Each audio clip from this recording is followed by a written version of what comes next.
Hello, and welcome once again to Voyager, Please, a hateful voyage through the Delta Quadrant. I'm Joseph. I'm Peter. Well, Peter, I'm back from my own vacation this time. Yeah, we just ate up all of our reserve episodes. We did. I actually had to push one out a day late, but we got plans for making sure that's a one-time interruption in our Thursday service. But while I was gone, Peter, I have some news. We got our first mailbag submission. Uh-oh, I'm going to have to print that one out and hang it up on the fridge. I've been waiting, man. I'm very excited. I get very hyped up when I see our listeners start discussing things on Facebook. I get excited when I see the Voyager hashtag getting used on Twitter, and then I find out it's the Elon Musk SpaceX stuff, and I curse the choice and hashtags we used over there. But what's it say? I didn't know we got any email yet.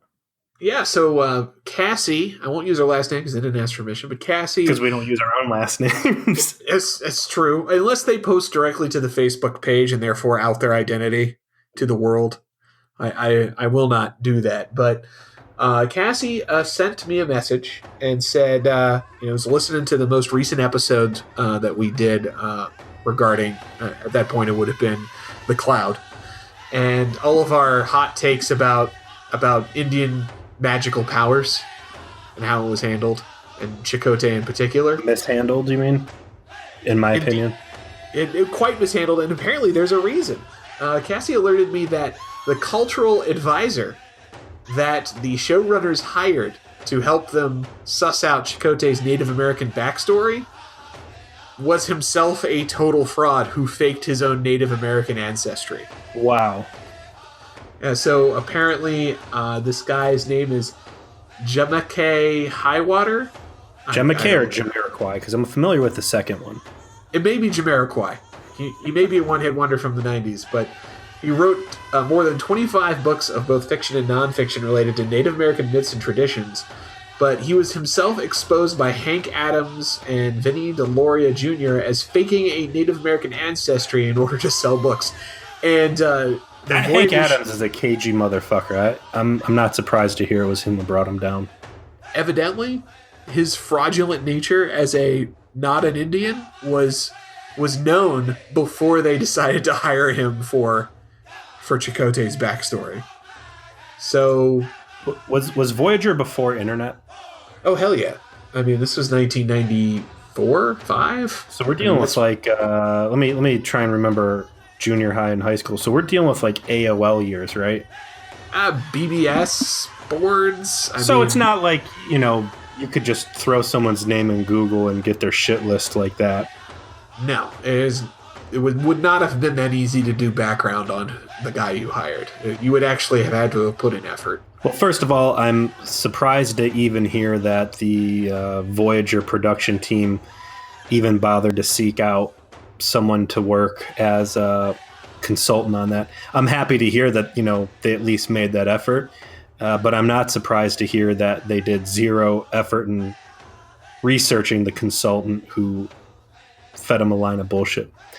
But at the end of the day, I guess I feel better for all those bad Chakotay scenes because at least they tried and they were led astray by a fraud. It adds a context to all of our conversations about how ridiculous his spirituality was being portrayed in that episode when you realize the background information came from someone who was making it up. I mean, all of a sudden it all comes together that Chakotay is really running the cult that you were suspecting he was running. This is all a fraud. And we can accept that as headcanon now because of this information. I was talking to my buddy about some of my theories on this episode, and I was the last episode, the one where I was talking about how I think that humanity is stagnated and they've turned to exploration to try to alleviate that stagnation, but still you're not seeing any genuine innovation on Earth because there's not enough duress to really bring out humanity's best. And he tried to cut me off, and he's like, you're reading too deep into it and blah, blah, blah. And I'm like, yes, I absolutely am, because they're talking about 90s network basic cable sci-fi. The depth wasn't there. And for me to enjoy anything that we're doing here, I have to allow my mind to wander. I've been spoiled by Westworld and Battlestar Galactica and all the other great sci-fi that's been out. I mean, it's really I think we're coming into a golden age of sci-fi right now. I was sitting there with my wife talking. We just finished up Altered Carbon, and I think we're going to start on mute. But I'm like, you got two, in my opinion, two great Star Trek options on the air right now between Discovery and Orville, and just tons of good sci-fi coming out of Netflix, and Cyberpunk's finally being embraced. It's a really cool time to be a geek. You're getting some high budget, high production value, deep stories. And if it means having to chew through shit like this back from the 90s to get here, it's well worth it. I would say that the golden age of television really started with Battlestar Galactica. And we've seen spikes of science, quality sci-fi coming from that. I know you're a huge fan of The Expanse. Oh, yeah. There's been some stuff that's happened, but I would agree with you. We finally started to tap that genre more with the stuff we're seeing now. But to your point, that's what makes talking about this show so fascinating, because a lot of the people who are involved with Star Trek around long years, obviously Ron Moore comes to mind, but some of these guys are, TV experts. They really made a career out of it, and it's interesting to see what the limits were for their storytelling capacity in the 90s. These were pros. I mean, they know what they were doing versus what would pass today. Sure. 25 years later. I also want to point out, well, two things. First, that my decision to never watch Deep Space Nine or Voyager, because at the time I was a petulant child and it wasn't next gen, and I was resentful of that for them straying from the formula. But I'm glad I didn't watch any of that stuff then, because being able to have this stuff as basically a time capsule and watch it for the first time and get a taste of that classic 90s Trek is pretty cool. It's the lost episodes for me. And also going through and watching it, knowing I'm going to be discussing it as almost like a book club, it adds a lot of appeal to this. Like, I think if I was just sitting there trying to binge watch through this stuff with no one to talk about it and just watching it for leisure, I'd be pretty miserable. But we have people who are engaging the misery as they listen to us. So I don't want to discourage them, because it is their suffering that allows me to continue. They're still part of a community. They're still part of a community, though. I mean, they're going into these podcasts and in their own mind partaking in these conversations. Hopefully, we're covering all of our bases. But it's a cool way for me to watch TV in a format I've never done before.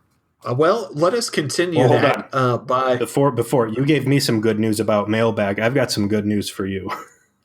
Oh, sweet! Lay it on me, man. I had a couple drinks, and I had my phone and I had Amazon open, and our sweet intro music has had me brooding and somewhat jealous that I didn't jump on the opportunity to teach myself and be the one to get my music in there. So I've bought a friend for $5 from Amazon.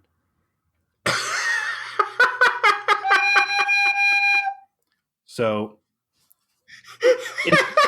it is beginning over here, and I'm going to see if I can't rise up to the challenge and let this motivation carry me to the depths of Recorder Hall of Fame. I don't know. I'm looking forward to where your best effort stacks up against Ian and Sarah's absolute worst. Like, can you, with practice and dedication, just eke out above what they shat out on their first take? Well, let me tell you who the world will be watching. Let me tell you who was horrified to get the answer to that. It's my wife. She is not a happy camper right now. Neither is the baby.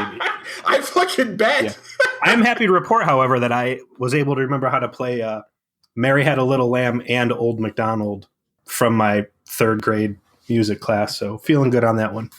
You're off to a roaring start, my friend. Yeah. And let me tell you what didn't get off to a roaring start. This episode, we're watching Ex Post Facto. So we're on for this season 1, episode 7.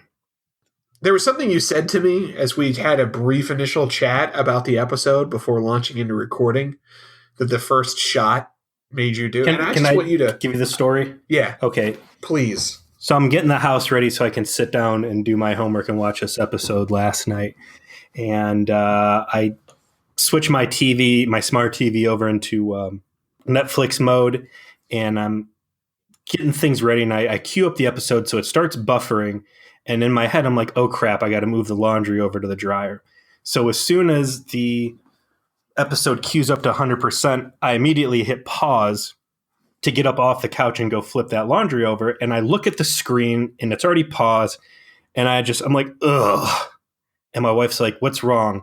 I'm looking at the screenshot and it's just black and white and someone looking at their shoes and the subtitles are still on. It's like, and what do you see, Tom? And I'm like, anytime an episode of Star Trek opens in black and white, it's a painful melodrama episode. And I knew exactly what I was getting in for. And I did it anyways. Yeah, that I guess it's important to point out what they were trying to do with this episode.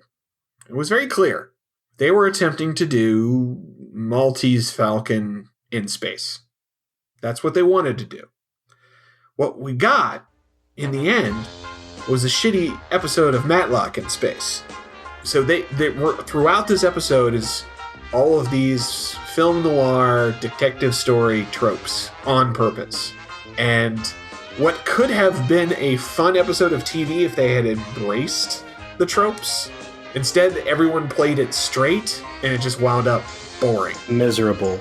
This episode is exactly like what is in the back of the mind when I had reservations about getting in and doing Voyager. Like, this is just a boring waste of time, but we're going to make it fun, goddammit. So I told my wife, I'm like, I know this is going to suck. And I go down into the basement to flip it, the laundry. And as I'm walking out of the room, she says, well, aren't the bad episodes better for the podcast? And I said, begrudgingly, you're right, but it doesn't make me feel any better about what's going to happen for the next 45 minutes. But to the suffering that's necessary to forge out, these spicy hot takes about this shitty TV. Mm-hmm. It requires blood, sweat, and tears. No, there's plenty of that. It's not a fun process. I enjoyed watching Eye of a Needle. It was so much fun. This was not fun. I checked my watch like 4 times. It was 40 minutes. So we get a pre-credits teaser that is Tom going through what seems to be some visions or memories, and the memories are in black and white, as you noted. And he's obviously confused about what's going on, because what he is seeing is evidently a vision or some kind of memory of him making out with some alien lady in black and white, and eventually there's a conflict with whoever's just caught him. It's very unclear what's going on, except that Tom is confronting this dude for having caught him in the middle of a hot makeout session with this vaguely female-looking alien lady. Choose your words very carefully here. Oh, really? Why is that? Because if you use the word hot in conjunction with any of these, and I've already picked what I'm going to name this alien race for the purposes of this podcast, but we'll get to that in a minute. Okay, and I was not going to use that word, and let's take a moment to say, when we finally arrive at a clear vision of them and we get to name them, we'll take turns, because I have a name as well. But this vaguely female-looking alien, Tom's making out with it. He's in distress. Something has happened. There's been a trial, and he has evidently been convicted of murdering the dude whose memories he is watching. And this is apparently the last memory this guy had. So Tom apparently got his dick in alien crazy somehow, got involved between a man and his wife, and then there was a murder. And then we have what we have at the end of the pre-credit sequence. He has to, as a punishment, relive this murder every, I think, 14 hours. And that's where they leave the pre-credit sequence. Not a lot to say. I mean, they show it. You don't really see what the aliens are about, because the only shots we have is in black and white. It's all kind of confusing, but Tom's disheveled, so clearly he's had a bad time. That's how we show that someone's had a bad time on TV. They're disheveled. And that's about it. It leaves it there. They've opened with this thing, and again, I never saw this episode before, but just right off the bat, the one point you left out of this is these memories he's watching in black and white. There's like this heads up display basically he's getting, where it's like almost looks like a data feed, like weird alien characters blinking across the bottom of it. It's like the first thing I noticed and what my mind like dwelled on, and it becomes a major plot point at the very end. But that stood out in this, and also you'll later come to find out in the episode that they haven't really been on. They've been on this planet for all of one day, I want to say, and the people, the Voyager crew who went down to the planet, there's only two people. It's Kim and it's Paris, and the murder victim, while he's fighting with Paris, was like, "I knew you were in prison. I'm going to tell your captain what you did. You'll never wear that uniform again." And then Paris is like, "I'm afraid I can't let you do that." Like, who the fuck ratted Paris out that fast? Was like, "Oh, that dude's a fucking convict, man." I thought the exact same thing when I saw it. I even have a note of like, how does this guy know that Tom Paris was in prison? As we find out later, there is evidently zero opportunity for him to learn that Tom Paris is in prison at all, unless he offered it as like an anecdote about his own life somehow. But the way that the guy phrases it in the memory is, "I've heard about you. Your rep goes far and wide, Tom Paris. There's sex crime alerts in 10 sectors." So basically what I've come to find out about the scientist is he did a better job researching the guy who makes out with his wife in his house than the Voyager production crew did for their Native American consultant. True story. We get the only scene that isn't connected to the main plot is the scene after this, and it's the Doctor and Kes who have consistently delivered on the best scenes of the season so far. And they do so again here. The Doctor's educating Kes on medical terminology and procedure as far as her training. She's just Mary Sueing her way right through it, man. I mean, I'll buy it because she's got mental abilities. We've heard that she's got crazy mental abilities. So, okay, fine. Sure, I'm chalking it more up to that these space mayflies, since they live fast and die fast, that they probably, they got some stat bumps. She's got a +5 in a couple of these traits for that. I buy that too. That makes sense. Like, they would have to be able to absorb things fast because they only live for, 10 seconds. So, of course, they learn. And while we're on Kes, I got to say, man, every time I see her now in my head, I see that mugshot from the police where she was showing her butt to children in the front yard and then tried to fight the cops. And I'm looking at her in these episodes, especially now that she's got her hair under control. She's easy on the eyes, man, and that does not follow her through life. Oh, she put some city miles on before that mugshot. Like, she did some hard driving. She species flops from some sort of a space elf to a space orc. Yeah, I can't describe it any other way. That crew cut, she looks like she is a hard-bitten space marine. If you don't believe us, guys, go to our Facebook page. Maybe we should throw it up at the Voyager Twitter account too. It's crazy. It is crazy, but that mugshot is just unspeakably bad. If you hadn't seen her since the series had ended, you were in for a shock. But she's having the scene with the Doctor. The Doctor, last episode, we failed to mention because it was right at the end, but he's interested in having a name. He wants to be called something. And he asks the captain to give him a name and then explains to Kes, like, I wouldn't choose. I'm a program. I'm programmed to do things. I don't have agency. Which again brings us back to that AI VI argument, but is a self-limitation that he puts on himself as Kes kind of talks him through. Like, you have the capacity to make choices. You do it all the time.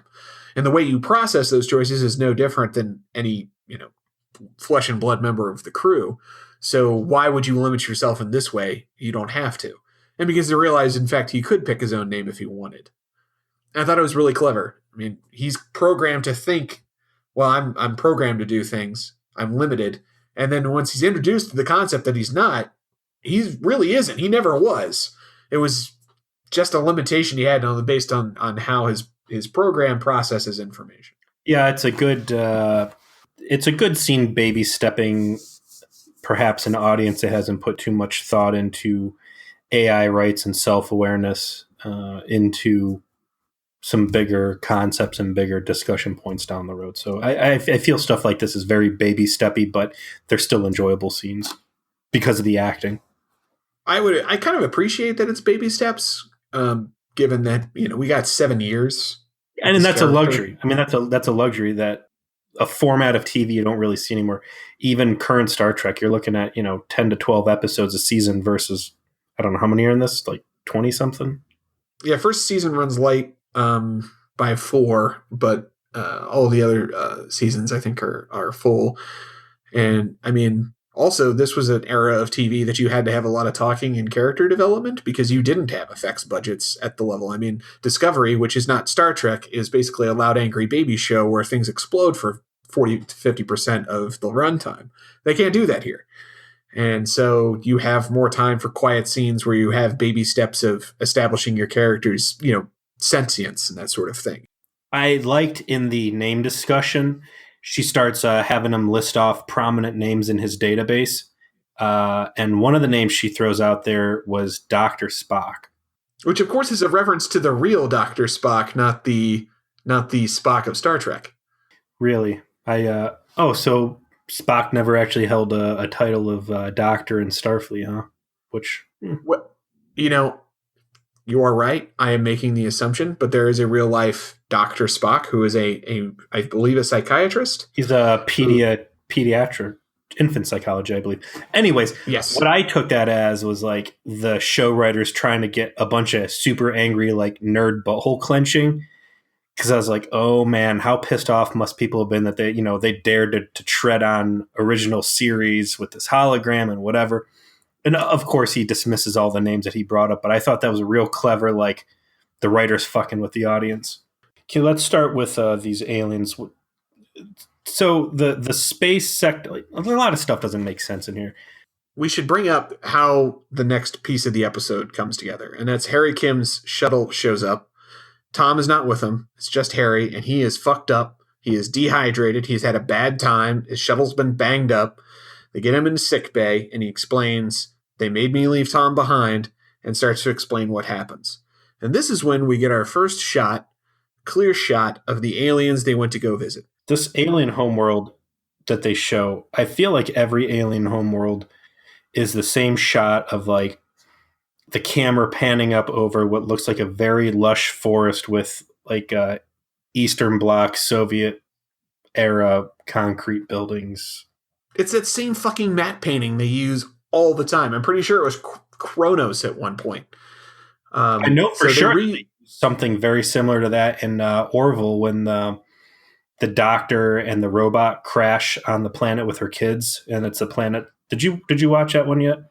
No, I haven't watched all of Orville yet, but I have no doubt if they used matte paintings like that, because that's a Star Trek staple. Oh yeah, is the matte painting establishing shot. I mean, they've been using that one for years. Yeah. I mean, when you're talking about CG budgets being at this point in the mid 90s still incredibly expensive, it's a cost saver. Yeah. So we get that, but we get our first shot of the aliens themselves. And Peter, I want to know what you named them. I'm going to call this alien species the shitheads. These guys are repulsive. This is easily one of the ugliest fucking alien species I have ever seen. So kudos to the costume department for really coming up with something repulsive. What's your name for these guys before we really describe them? Bird turbans. Yeah. Because it looked like they had feathers like in their heads, and it had like this like bizarre dollop of hair like interspersed in it. So my wife said it's like they have bird turbans. I'm like, I like it. There was a toy in the 90s or maybe the late 80s. I remember here's an embarrassing Star Trek story for me. Oh, good. I loved making comm badges as a kid. So like nice. Any time there was like clay or whatever project for school, I would always make sure that girls were not interested in me at all by making little Starfleet insignias out of them. And there was this one, maybe it was something we did at home, but it was like this metallic, plasticky, flexible material that you could cut, and then you could hit it with the hairdryer, and like kind of mold it. And I remember I made a comm badge out of a silver piece and a tin gold piece and put a safety pin on the back, and that was my little prop communicator. But that flexible, when heated, ugly ass wrinkly material is basically like wrapped around their head, and like you said, there's some hair like stylistically tossed out of the top. But most of these people, like a couple of them do look like bird feathers, but a lot of these people just look like they have terrible mildew, mold shit. They just like literally like poop caked to their head. Yeah, it's bizarre. They've got these face ridges on top of it, so it looks like their face is like. Didn't even notice. If you would have told me, didn't even notice that. It was just all about the shitheads. If you had told me that these were a race of sentient piles of poop that were wearing human faces, I would have bought it. Like, it was so weird, the effect that they ended up going with. So if I'm to look at their heads and see that they have this weird crust growing around the hair follicles on their head, I'm like, is this where all of their hair sites are? Like, do they have real crusty armpits? Is this all over their pubic regions? Like, is this thought going through Tom Paris's head and he just doesn't care because he has something worth going on his pubic area that, you know, crust is crusted in his book. He's moved beyond caring. He has super STDs, space STDs. He's fucked so many dirty holes in the Alpha Quadrant that there's nothing that stops him. He takes his pants off at night, and it sounds like Frosted Flakes hitting the deck plate. All I gotta say is, try some Kellogg Sugar Frosted Flakes. They're just shakes it out. I mean, Tom Paris sees this and gets sprung. I mean, that's God. Okay, so before we get into that. So Harry starts telling the story, yeah, and instantly, like, anybody who's watched TNG, because I'm going back and like watching some TNG here and there, this is your classic disinterested old doctor with his, poor, bored housewife who ends up cheating on him. They hit 3 of those episodes in TNG by like the 4th episode of season 2. So between season 1 and season 2, you get 3 examples of the bored housewife to a overly involved old scientist guy. To put it in context of what they were trying to do with the episode, this is our first flashback scene, because, all those good old detective stories and noir detective movies, they have these constant flashbacks of different characters' recollections as you're trying to put together the mystery. So they do this with Kim's memories of what happened. And by the way, not only do these guys have shit on their heads, they have shit on the walls and shit on in their furniture, because they have the most tacky, uncomfortable shit furniture apparently on this planet. And 90s garage sale furniture, and all the no way. Interior decorating skills at all. It's a race of charmless turd buckets that are on their heads. And we see that Tom and Harry are meeting with this scientist who apparently is good at navigation, and they're going to work on some science stuff to help the Voyager with navigating the Delta Quadrant. No. They were going to fix a piece of broken equipment on Voyager. Okay. I missed that.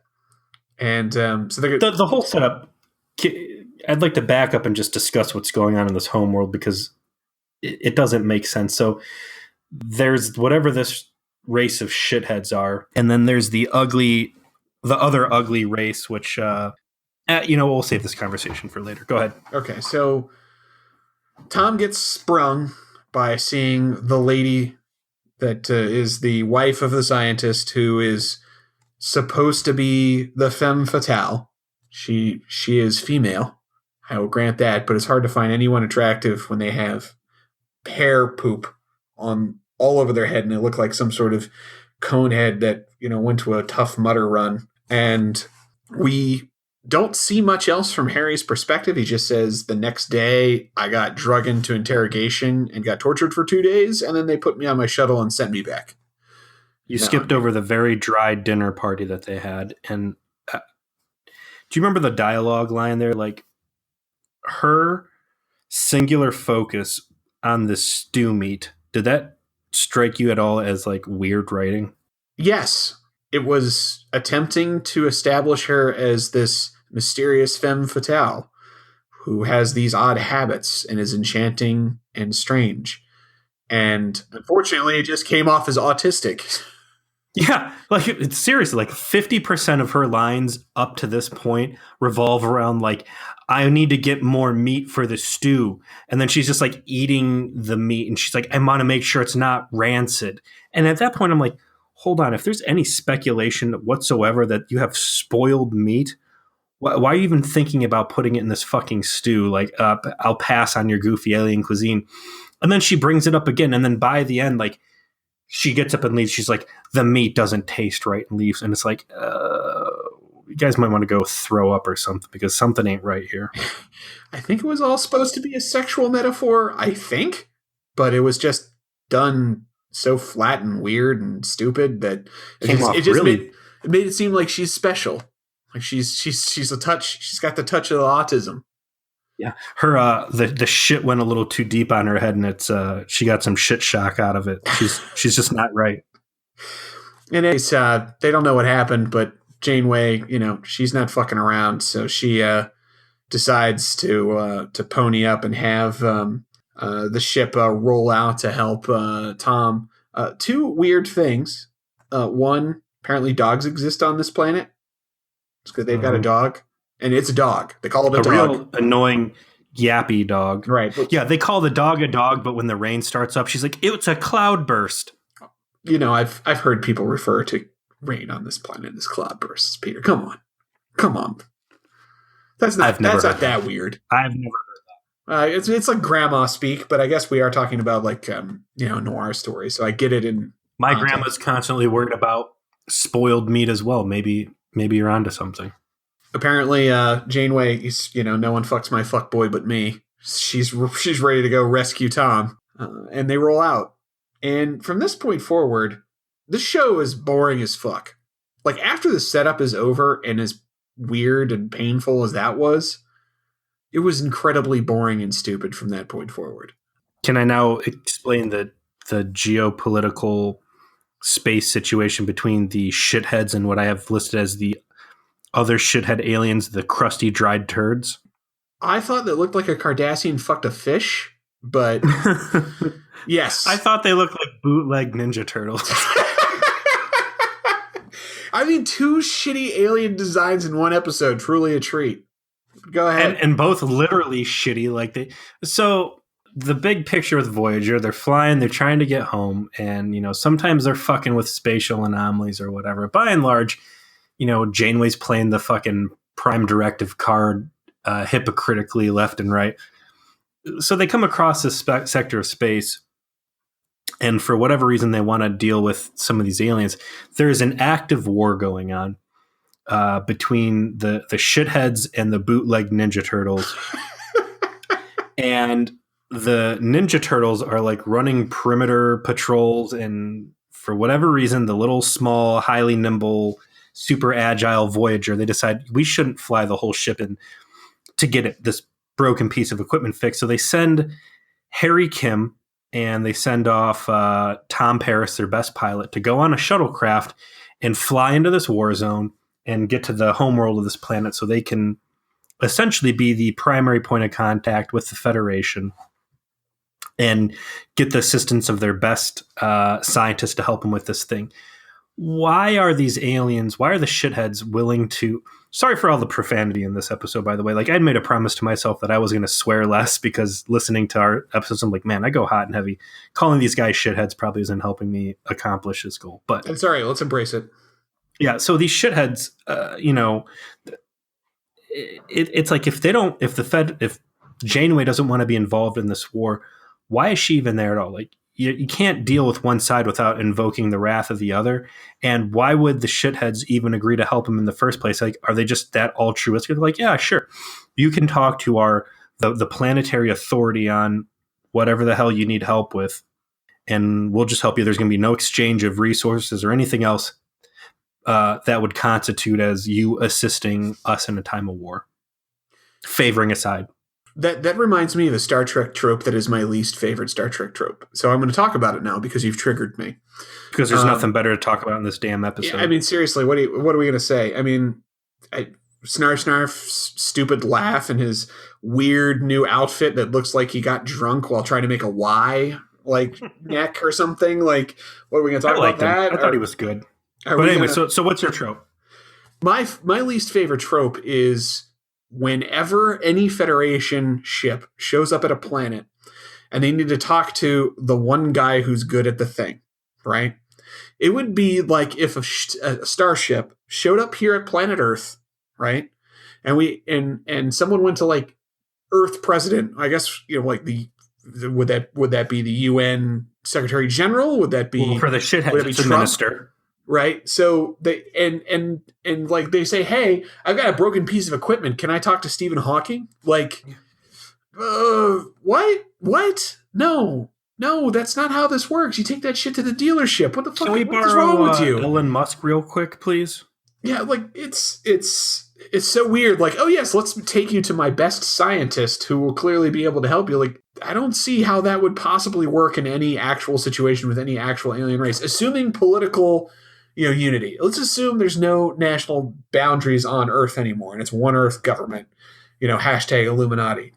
I don't see how, like, oh yeah, let's pick out our best physicist and they'll help you out. Like, he's the best, clearly.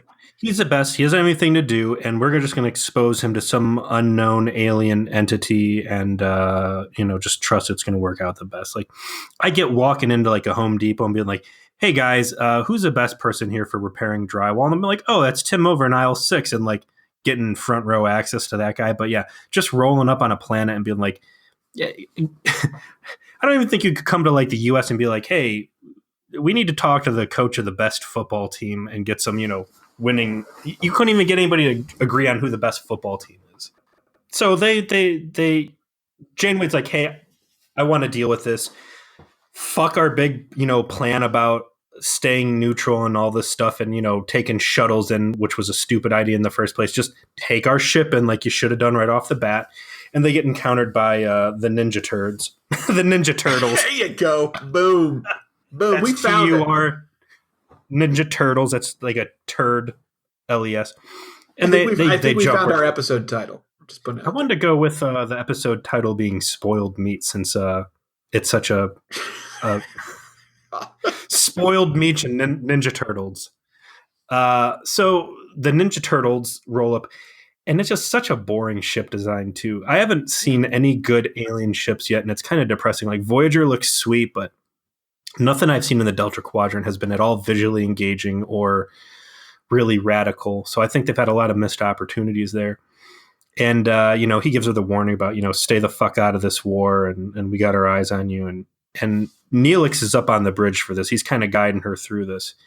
And it's a pretty good clue because the Ninja Turtles, Neelix says, hey, their weapons are on par with ours, and they actually have regenerative shields. So Federation technology so far is pretty on par with what everybody else in the Delta Quadrant has, if not a little on the lower end. I mean, it's like Worf syndrome, though. I mean, they have to make all these ships some kind of threat to Voyager. Otherwise, what's the point if they can just mow through these dudes? Yeah, but I would think the point is, what I think they tried doing with the Kmart Klingons is, yeah, you can beat these guys' asses one at a time, but you are here alone. And if you fuck up a patrol, you have now aggroed an entire fucking, empire potentially. And you can keep killing these ships off in small numbers, but you're going to have to deal with the humanity of just slaughtering these ships, and eventually they might be able to swarm you. So you got to, not pull your gun out every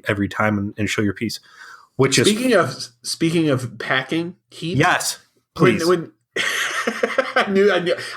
As soon as I saw this, I knew that this was something you were going to notice. When they beamed down to that planet, talk to the minister of the top level of government.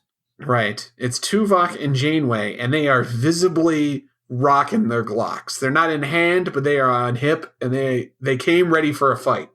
Yeah, like, hey, dudes, one of our guys already has been accused of murder, and you've already got reason to distrust us, and now we're in orbit, and let us talk to the president of your world, and we are going to beam down with fucking guns. And he's going to stupidly just chill out in the fucking presidential office with us, and we'll have a nice conversation while these fucking, Maybe he knew they were the type 3 tickle phasers and he wasn't too worried. Yeah, I mean, I don't think any Earth political leaders are going to take meetings with aliens with ray guns without what do these guys got going on? Don't worry, this is just here for our own protection. Well, how about I don't have a gun? How about you get rid of your guns and we'll just have no guns in there? No. It's like you said. It typically you didn't see Starfleet personnel beam down with weapons in this kind of situation, but every time these guys show up with nines in hand, ready to rock. Beaming into dilithium cave, sure, bring some guns. Beaming into the chief office of state for a diplomatic, you're basically going to try and beg your crewmate back. Maybe that's the time to leave the gun at home. Yeah, leave the Service 9, on the nightstand with your badge and go have a pleasant chat. But, I mean, I'm going to speed through some of the next bits of the plot. We get a lot of more detective noir tropes. They bring Tom out. Tom starts to talk about what happened from his perspective. Tom's hair is very disheveled. You can tell that he has been punished. It's true. Like we were saying before, when your hair is disheveled, that's how you show you've had a bad time on 90s TV. We get more femme fatale, tropes from the lady who's smoking. Yes. She's all nihilistic about life. And she's a tease. And in the 24th century meta story, we just had the whole conversation about where does the Federation draw the line on drugs. Tom actually talks about the was it abandonment or outlawing of smoking? It was an outlawed. It was just that everyone figured out it was bad for them and stopped. Mm-hmm. So they didn't actually address the key question of what is legal. Smoking may still be legal. Paris just made it sound like no one does it because it's stupid. Which is a very 90s don't smoke message. If I don't smoke, it's dumb. It's a good message. It's a message I appreciate. But it was cool that they actually touched on, something we had talked about earlier. I also like that they touch on the age gap, because that's something I was like, of course. Like, what's this okay looking, by their standards, okay looking shithead doing with this old shit? Supermodel shithead. Yeah. Who knows by their standards, but they have a breakdown of his perspective of what happened, and Tom has another aneurysm of death, but he's actually passing out now and he's having degenerative neurological issues. And so Janeway successfully appeals to have them all beam back to Voyager, where Janeway makes it very clear we are sticking around until we prove Tom is innocent of this crime. Hit the brakes. And sure, she said that, and I just lean back, what are you talking about? You do not want to go home. You did something bad in the Alpha Quadrant, and you never want to get home. These guys, and maybe it's because they're standing there with space death rays velcroed to their uniforms, that the minister doesn't want to fucking object to her demands. But the minister's like, yeah, sure, you can beam this guy up to your ship, but you got to promise not to leave orbit. And then she's like, yeah, well, we're not leaving until we prove his innocence. The way I read that scene was just like, look, you're aliens. We don't want to pay to fucking deal with this guy in our prisons because, we're real lean on taxes. So, we punished him with bad nightmares. And, I'm not going to say you can't fly away, but here you can beam him back up to your fast ship and drive the fuck out of here. And Jane was just like, oh, we're going to follow up. Here, you throw away alien species shitheads. We, for some reason, care about what you think, even though we're never coming back here, and we're going to play these stupid legal games with you instead of just get the fuck out. Well, they do establish in the next scene that they can't GTFO without killing Tom, because whatever they did to his mind is beyond the Doctor's ability to fix. And so they have to put Detective Tuvok on the mission for the rest of the episode. Now, Peter, I checked the clock on the episode when this happened, and it was halfway through the episode when this Detective Tuvok thing went down. And I almost wrote nothing about the rest of the episode because it was so awful. Tuvok is a character I find more interesting than I think you do, but detective stories are only interesting when the detective character has character. And framing this as this big noir, story, you make the detective the guy who shows no emotion, whose whole identity is I'm going to be the voice of reason in all of these Who scenes. brags about being dispassionate. Right. Like, it's made for terrible television. It made for the most boring scene, because the next scene's this interrogation of the wife. Before we leave there, Tuvok gets up close in the camera, and I really got a good chance to look at Tuvok. His hair looks looks good for what a Vulcan haircut on that body type would look like, and his haircut looks fine for someone wearing pajamas with yellow shoulders. Sure. I don't think that's a wig, is it?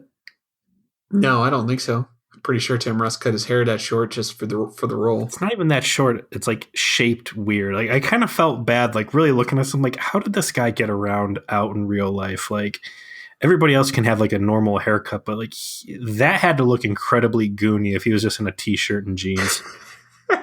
Like, I bet you Tim Russ has a pretty good collection of hats at this point. You know what?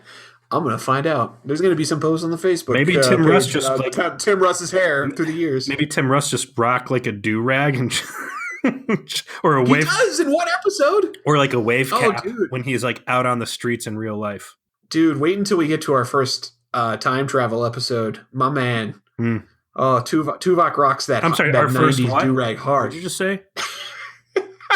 Time travel episode. What if I were to tell time conundrum? What if I were to tell you that will be at least at minimum the fourth time travel episode that we have encountered? I thought Tuvok. I said, it's a good.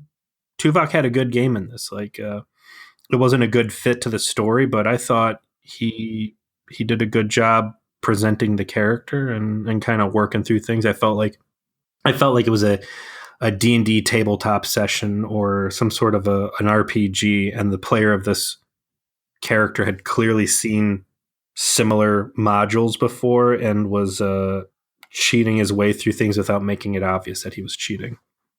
He definitely got his jump to conclusions mad out. I mean, I didn't think Tuvok came off bad in this episode. No. I just think that it's the worst kind of situation to put that character in, because the drama of the story requires the key investigatory figure to react and interact with the situation in a way that builds the drama. And all Tuvok does is deflate it, because he's a Vulcan. That's what he's designed to do.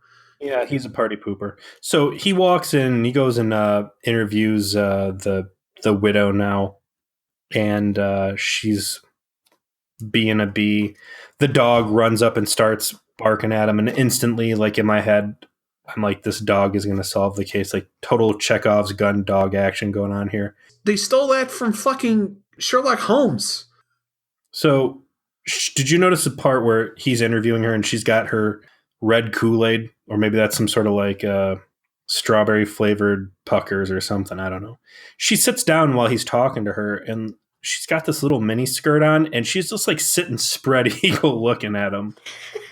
With these tights on too, these terrible white tights. I'm looking at my notes, and I see that's what prompted my mind. I'm like, she's just like flashing him vagina, and that's when I was like, is her vagina hair all crusty too?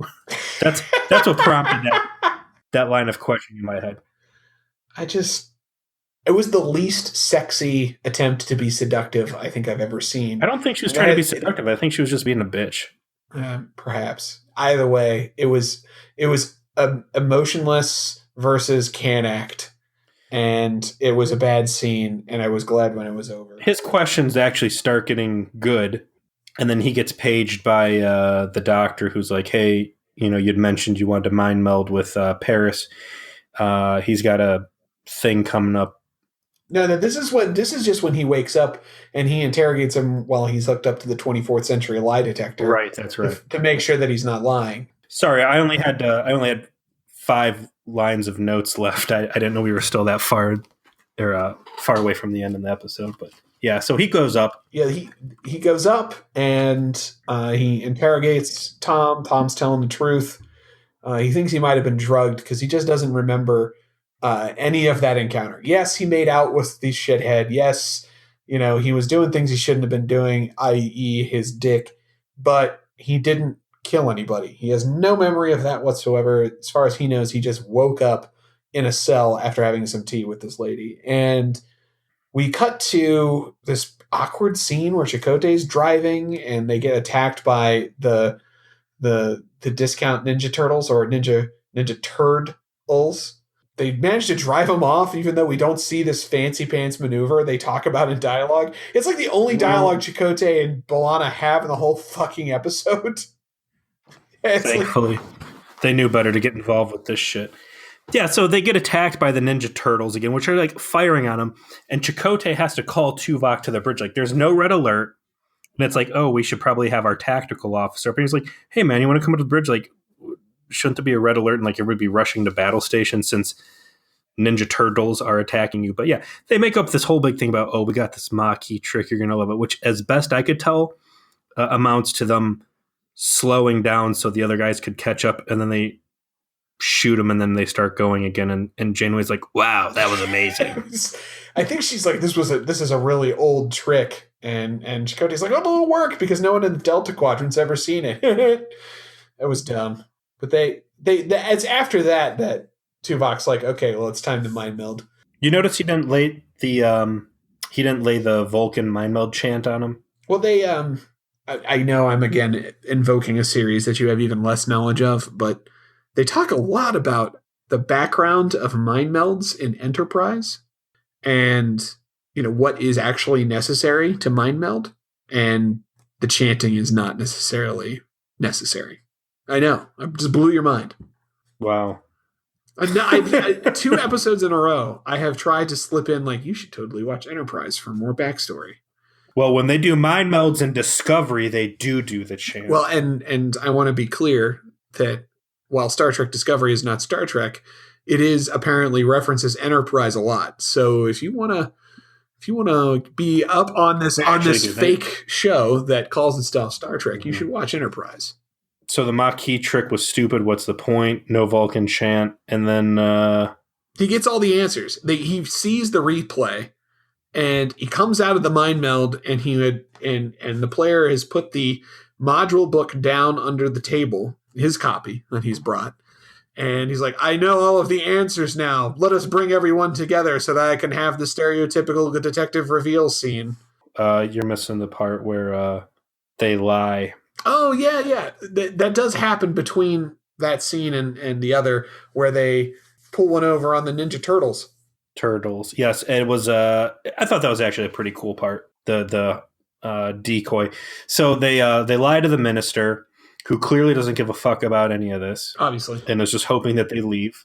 And they're like, okay, we're going to return Tom back to you guys now, but we're afraid that our transporter technology is exacerbating this neurological issue that your procedure has caused, and we're going to send him back by shuttlecraft. And as the shuttlecraft leaves, it's Harry, Kim, and Paris on the shuttle. The Ninja Turtles rolling hot and heavy, and tractor beam the shuttle onto their ship, and they board it. And one of the Ninja Turtles has an off-brand iPad that has a picture of Tom, a very fetching headshot of Tom, and goes, okay, this is the one we're here for.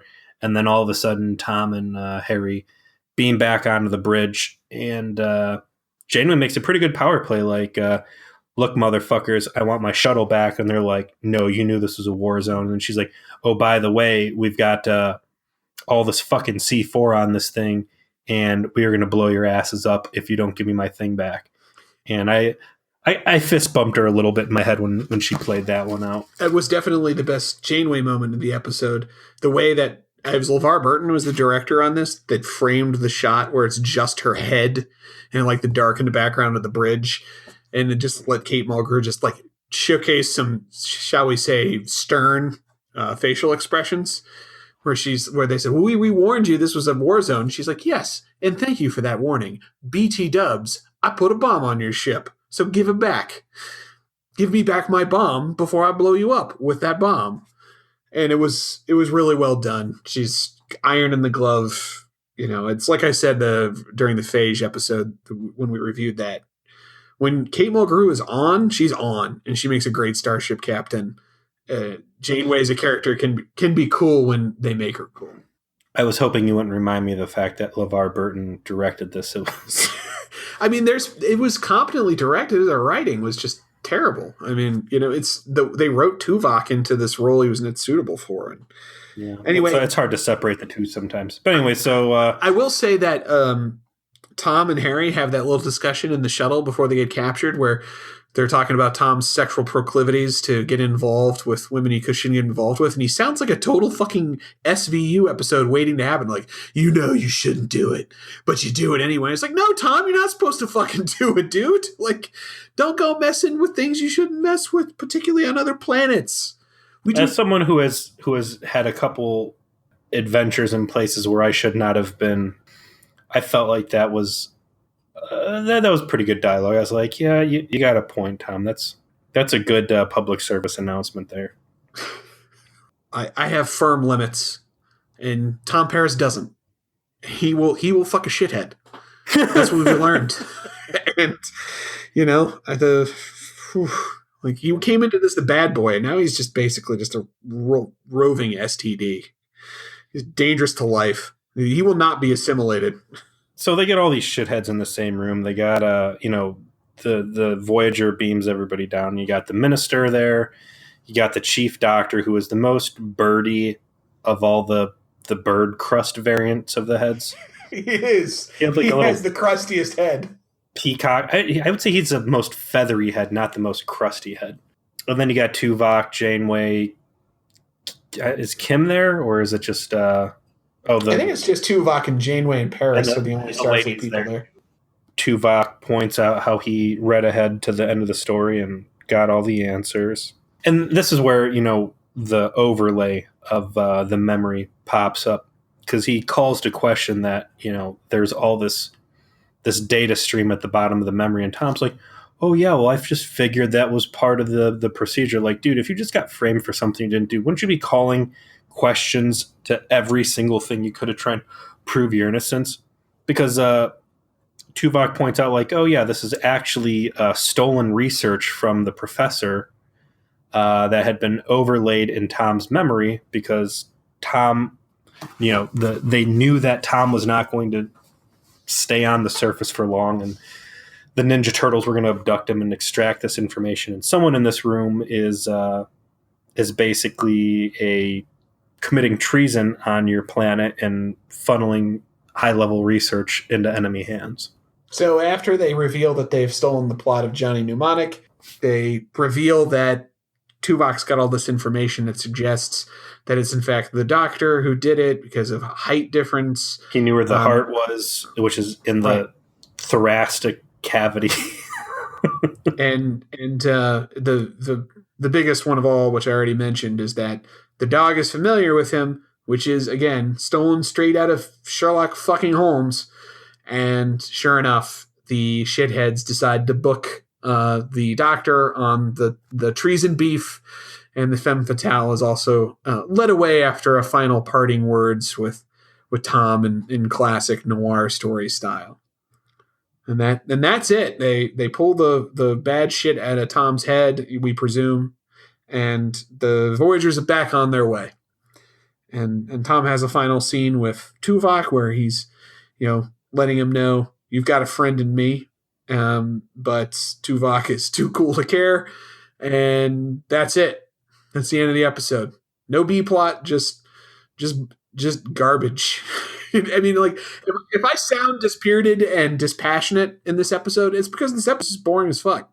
It wasn't terrible, like, on every conceivable level, like the Candy Corn Massacre. It wasn't terrible, in an absurd way, like The Cloud. This was just like, as an episode.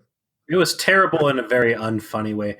I would say this is probably the worst episode that we've watched so far. Like, at least in the Candy Corn Tragedy, Janeway gets punched in the head.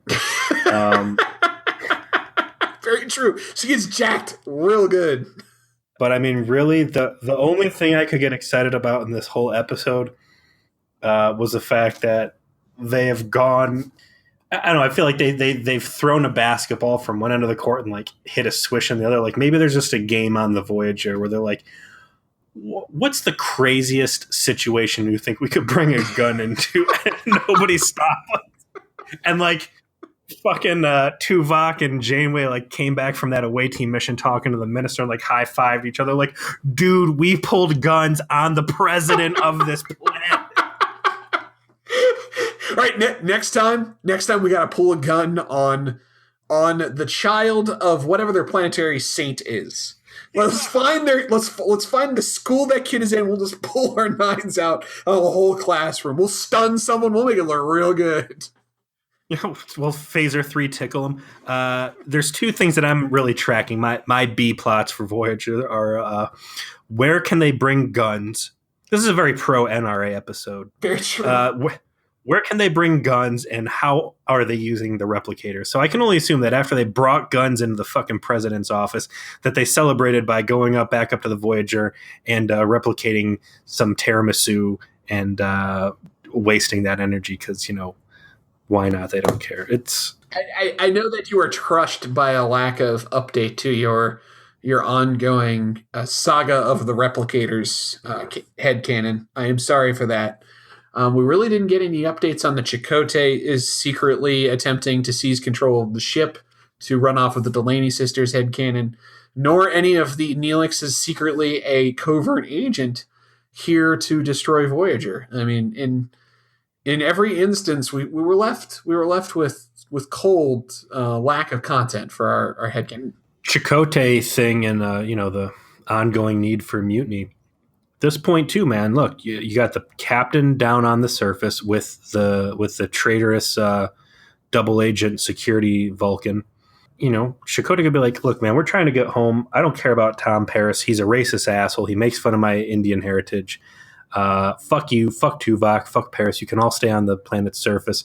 We're going to go home and we're just going to do a straight line. See you guys later. But he doesn't because he's a pussy. He has one line where he pulls apparently going slow and then going real fast again trick. This crafty Maquis came up with. It wasn't even as good as Top Gun where they slam on the air brakes and let the MiGs like fly in front of their F-16 and then like shoot them from behind. Like he just lets them get a little bit close. Like the Maquis trick is just ease on the brake for a little bit and then fly away. Well, it's terrible. I like how they have this like witty banter between him and Janeway where she's like, well, you won't be able to pull that trick when you get home. Like, yeah, you're just going to go back to being a terrorist when you get home. I know this. Yeah. I thought it was pretty cool that they mentioned that the runabouts are used as like security patrols.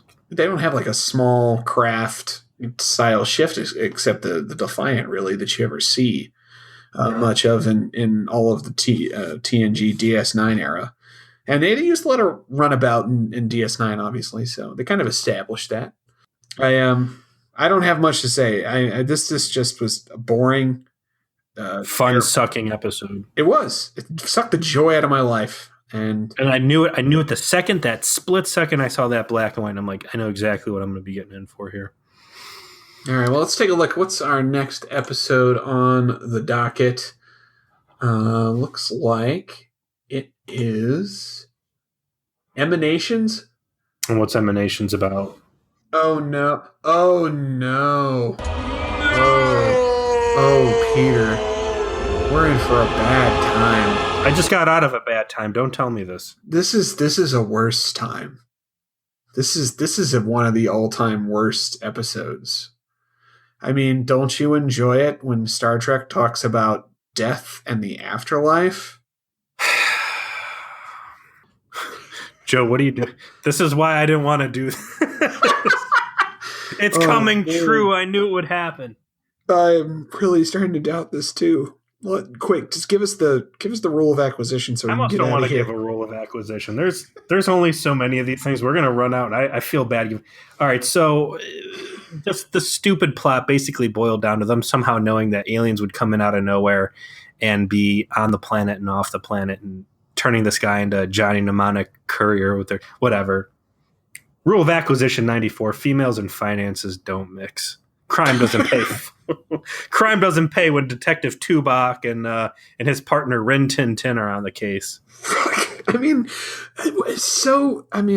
we just watched this great episode of television from these same people. It was fantastic. It was great sci-fi. It was great Star Trek. It was great, specific to what you set up Voyager to be. And the very next episode is my shitty take on Maltese Falcon by way of crappy Perry Mason in space. I mean, it's one good episode, and then they put you through a couple bad episodes. This isn't the USS Voyager. It's a USS Coaster. Like, they only give it enough gas to get about 2 episodes later, and then they give it another tap of gas. It's USS hypermiling. Well, anyways, thanks for joining us, guys. We're really enjoying any sort of communication we're getting out of the audience. Check us out on Facebook. We got our Facebook page there. I think we might be getting a group going here a little later on to make it easier for some community participation. We're on Twitter at Voyager Please. Reviews, get attention out there. If you could drop us some 5-star reviews on iTunes, I'm not too proud to beg. Hey, we really appreciate the people who haven't done that so far. And seriously, type in Voyager Please anywhere where fine podcasting is found. You'll find us. Type it into Google, and we're like the first 8 options. Mm-hmm. So, we are findable. And the best thing you can do to help us out if you like the show is let other people know about it so they too can suffer. Like, it's like the man. Rope your friends into this shit. Make it a thing. You guys can joke about it in public and nobody will know what you're talking about except for the 2 of you, and you guys will be the coolest people in that room, I guarantee you. And on that note, this has been Voyager Please, a hateful voyage through the Delta Quadrant and sometimes disheartened. I'm Joseph. I hated this episode, and Joe, I'm holding you accountable for future episodes like this. I'm Peter. And I've got bad news, guys. I think our friendship might be over next episode. Peace.